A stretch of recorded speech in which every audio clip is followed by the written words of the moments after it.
নমস্কার বন্ধুরা, welcome to সমাপ্তি রান্নাঘর। আজকে আমি তোমাদের ড্রাগন শেক করে দেখাবো। প্রথমে ড্রাগনটাকে আমি ছুলে নিয়ে ভালো করে ছোট ছোট করে টুকরো টুকরো করে নিয়েছি। এবার স্ম্যাশার দিয়ে ম্যাশ করে নেব। আর লাগছে তোমার গরুর দুধকে আমি এই 500 গ্রাম দুধকে আমি ভালো করে ফুটিয়ে নিয়ে তার মধ্যে আমুল দুধের গুঁড়ো দিয়ে আর চিনি দিয়ে ভালো করে ফুটিয়ে ঠান্ডা করে নিয়েছি। তারপরে আমি ঠান্ডা করে নিয়ে সেটাকে মিক্সিতে দিয়ে মিক্স করে নিয়েছি। স্ম্যাশার দিয়ে আমি ম্যাশ করে নিয়েছি। প্রথমে আমি গ্লাসে দিয়ে নিয়েছি 4 থেকে 5 টুকরো বরফ। এবার আমি ড্রাগন স্ম্যাশ করা ড্রাগনগুলো আমি দিয়ে নেব।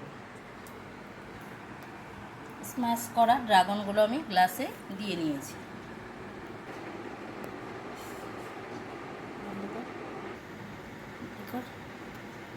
এবার যে দুধের একটা শেক তৈরি করে রেখেছিলাম কাজু দিয়ে, চিনি, আমুল দুধের গুঁড়ো আর দুধ দিয়ে, সেটা আমি গ্লাসে দিয়ে নিলাম।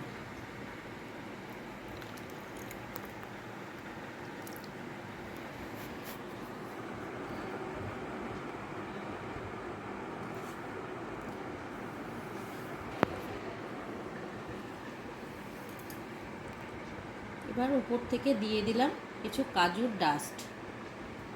বন্ধুরা, তোমরাও এইভাবে ড্রাগন বাজার থেকে কিনে এনে বা কারোর বাড়িতে ড্রাগন হলে নিয়ে তোমরা এভাবে শেক বানিয়ে খাবে। ড্রাগন শেক অসাধারণ লাগে খেতে। ছোটরা তো ভীষণই পছন্দ করবে।